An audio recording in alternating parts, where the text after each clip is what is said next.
Anticipate the rumble. You know that feeling is coming. It comes every day. The rumble. The rumble in your stomach. The little pain that says, feed me. Anticipate the rumble. Plan for the rumble. Know that it's coming.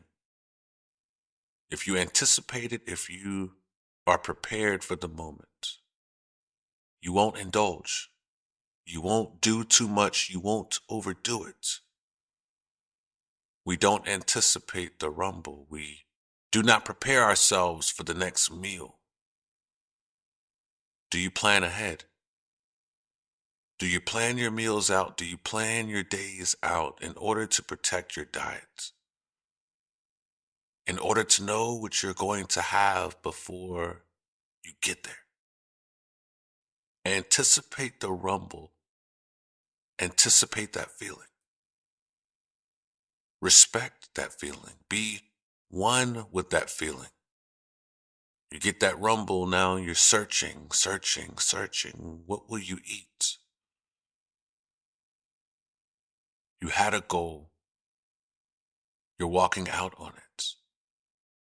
Anticipate the rumble. The pain that tells you to feed yourself. If you plan your day out, if you plan your meals out, you have a chance. At least be very disciplined most of the week. Most of the day. We slip, we fail here and there. Will you honor the diet? Will you anticipate your shortcomings? Will you plan ahead to protect yourself? Anticipate the rumble.